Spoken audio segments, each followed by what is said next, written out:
Hello geometry students.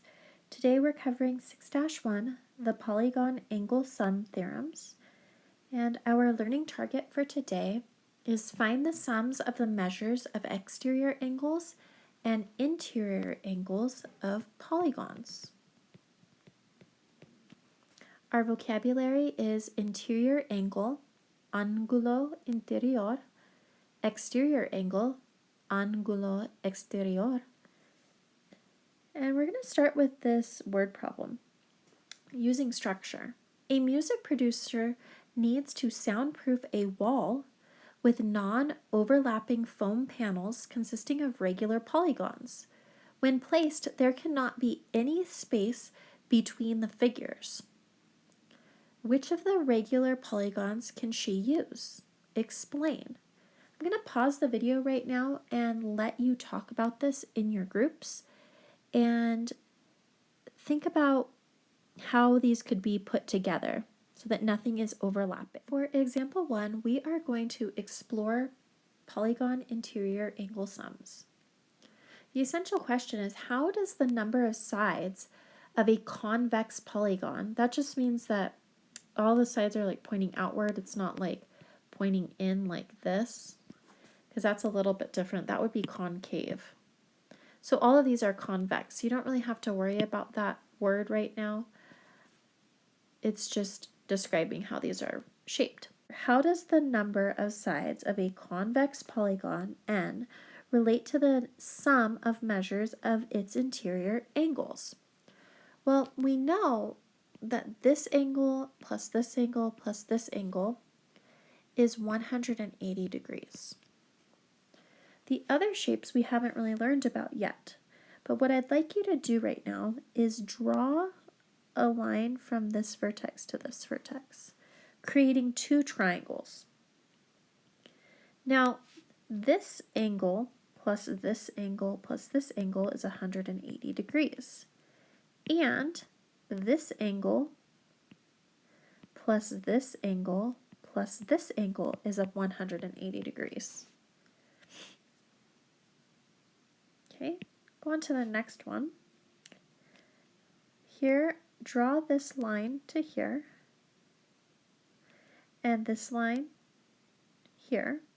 And you can see for this pentagon, so we went triangle, quadrilateral, pentagon.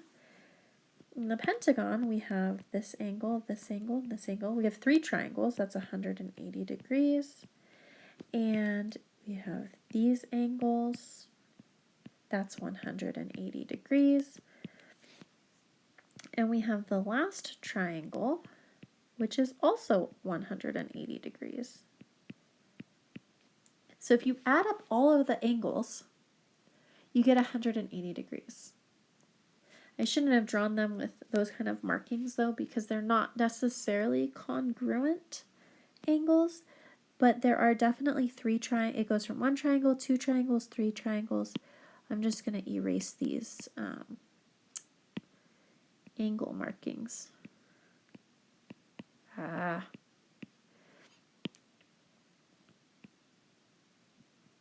Each triangle has 180 degrees.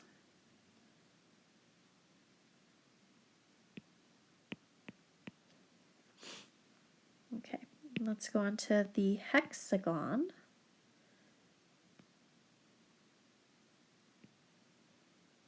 And if we're following the pattern, how many triangles do you think will be in here? Well, there are 4, because as we go up in sides, we add another triangle. So this was a triangle.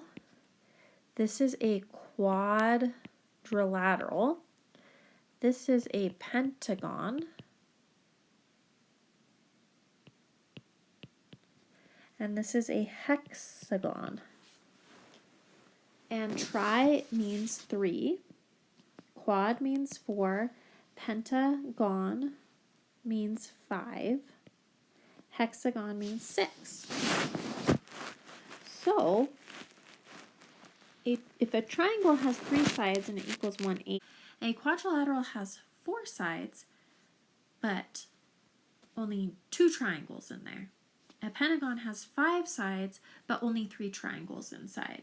A hexagon has 6 sides, but only 4 triangles inside. Can you see a pattern here? So if we have 3 sides is 1 triangle.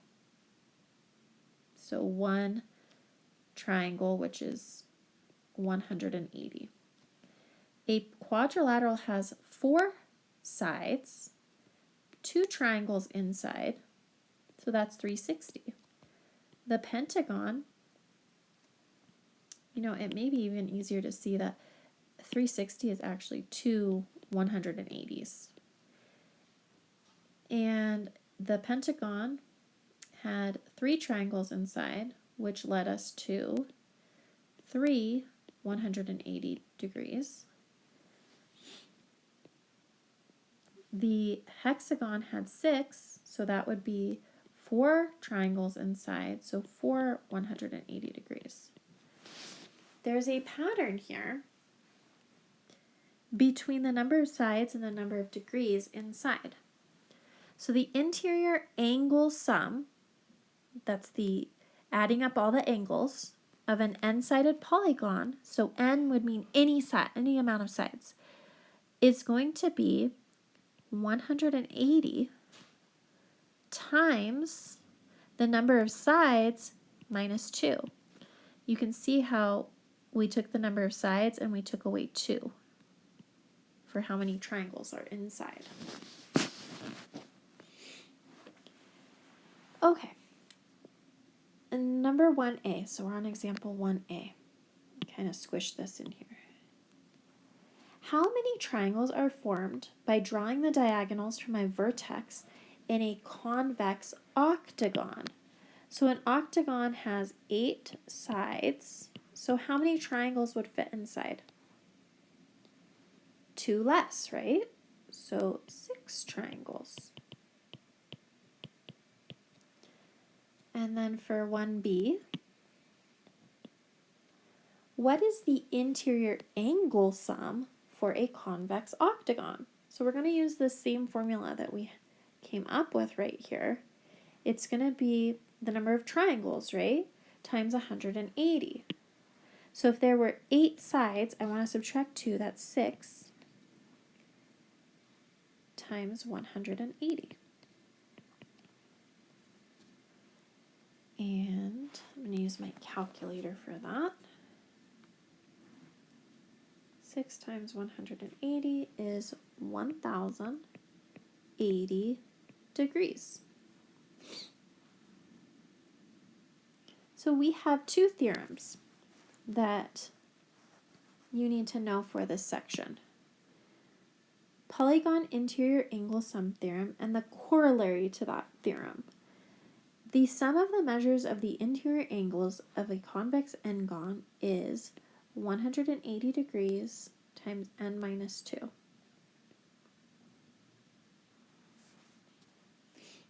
The corollary to that is if we're looking at the measure of each angle, right? So like this would be for the sum of the angles. This one is going to be for each interior angle. So each one, that means you're going to divide it by 2. Or not by 2, you'll divide it by n. So if you found all of them, which is the first theorem that we had, 180 times n minus 2, that would be for all of the angles added together. Then to figure out just one of them, you would divide by the number of sides. So that's why this one shows you dividing by n.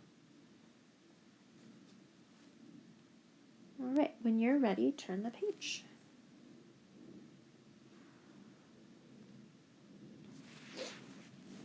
Example 2. We want to apply the polygon interior angle sum theorem.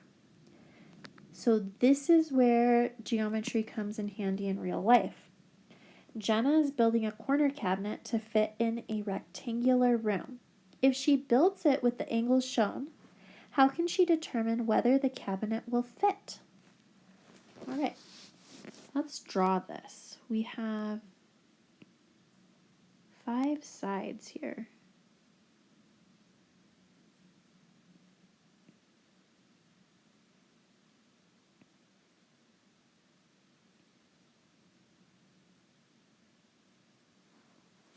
And this angle is 135 degrees. This angle is 135 degrees. This is 90. This is 90. So we want to know if it's going to fit into the space that she has. So we want to know what this angle is up here, the 5th angle. We just found out that formula, which tells us the sum of all of the angles. So let's call this angle that we're missing x. Sum means we add. So we have x plus 90 plus 90 plus 135 plus 135. That's going to equal our formula. And our formula says that we would do 180 times the number of sides minus 2. Well, the number of sides is 5. So n minus 2 is equal to 5 minus 2. So we're going to use, it's going to have 3 triangles inside of it. So we will multiply it by 3 because n minus 2 is 3. Now we just have to simplify this. Pretty simple. Add these all up, multiply that to simplify. So 180 times 3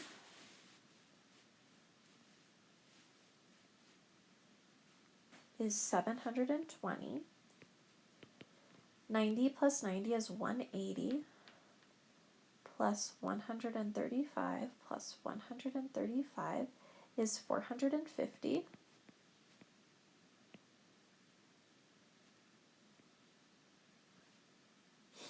And then we just bring down our x plus.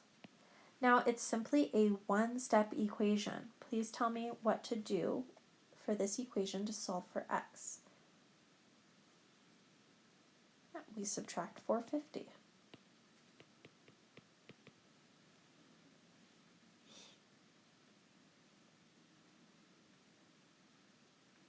And that gives us 270 equals x. So what we need to know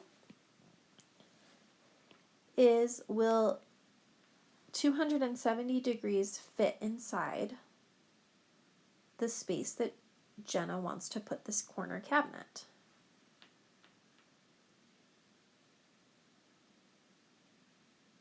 So that means that this angle is 270 degrees. Is the space she needs to put it in 270 degrees? If it is, it will fit. So let's try this. Try applying this.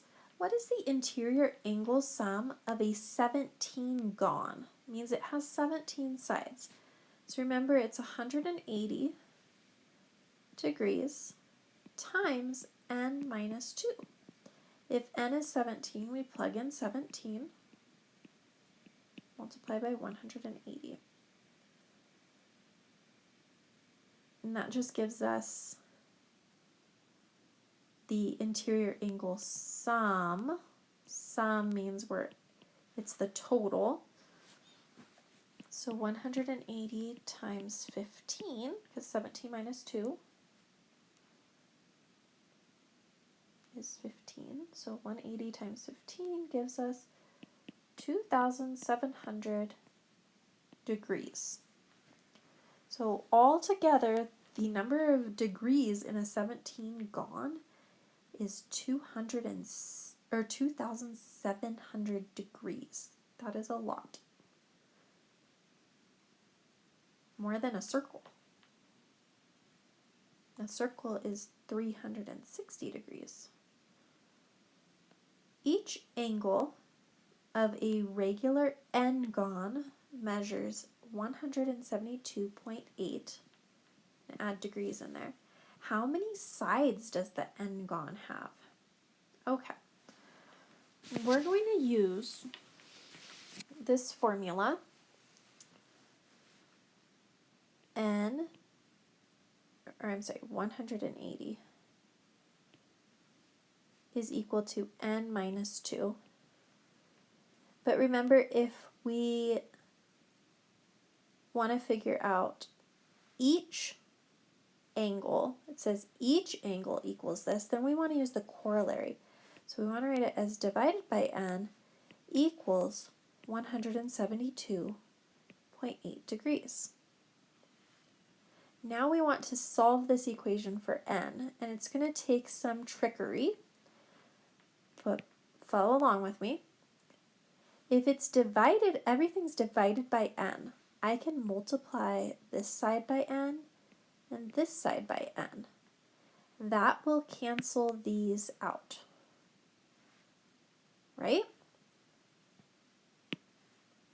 So then we come up over here and we write that as 180 parentheses n minus 2 equals 172.8 n. We have parentheses. When we have parentheses, that means we can distribute. So I'm going to put everything we're doing, each step, in red. So we distribute. That gives us 180n minus 360 equals 172.8 n. Well, I have variables on two sides, and I also have a minus 360. So what I'm going to do is get the variables on one side first. I'm going to subtract the 172.8 n from the other n, and that would give me not 8, 7.2 n minus 360. I'm sorry, I said I was going to do everything in red like as the steps, so I'll write this in black. After I simplify, that becomes 7.2 n. Bring down the minus 360. This cancels, leaving us with nothing over there, so it equals nothing, which is 0, right? But I need to solve for n, so I need to get that 360 to go away. So add 360 to both sides.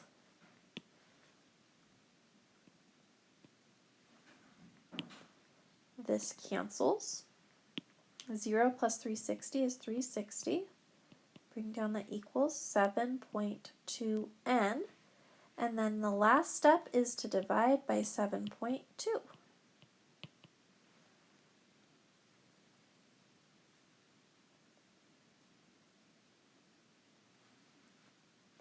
So n equals 50. Quite a few steps. But basically it just came from, the only thing that's new here for you in geometry is using that theorem, the corollary, using this equation or formula from the theorem and setting it equal to this. Everything else was just algebra. And I know that that's kind of challenging for some people, but with practice you guys can get this. I'm confident that you're smart enough, you can rewatch the video and see how we got to this answer. So even though example 2 was quite a challenge, example 3 is pretty easy. Understand exterior angle measures of a polygon. So this is the explanation of why this is true, and once we get through the explanation, all you have to remember is that this is true. Remember, one side of the polygon and the extension of an adjacent side form an exterior angle. So this is just the definition of an exterior angle, would be like angle 1. Each interior and exterior angle pair forms a linear pair. So the interior plus the exterior angle form a linear pair, which measures 180 degrees. So angle 4 would be the exterior, and this part would be the interior.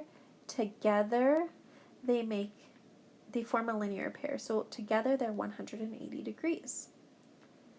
Okay, here's the explanation. The sum of the measures of the interior and exterior angle pairs is 180 degrees times n. Okay, so the sum of the exterior measures is equal to the sum of the interior and the exterior, which is this, minus the sum of the interior. So if we add the interior and the exterior angles, we add all of these pairs up. It's crazy, right? Like we add all of these sides. You don't have to draw that on there if you don't want to. All of those together equal 180 times n, just based on that picture. Then we subtract the interior angles. If we have interior plus exterior, and we subtract the interior, then we're left with just exterior. Well, subtracting these two things, do you see the 180n? And then we also have, so we have this 180n, and then we have this 180n. And because we distribute, that would be 180n minus 180 times 2 is 360.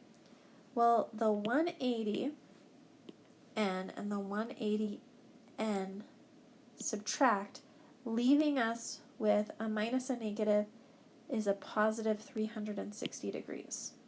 So that means that no matter what, always, any sort of picture like this, any sort of polygon, using this logic, we can say that the sum of the exterior angle measures of any convex polygon is 360 degrees. And if you just remember this, you're going to be golden. You can almost forget the whole proof that we just did to get there. And that concludes our notes for the first half of 6-1.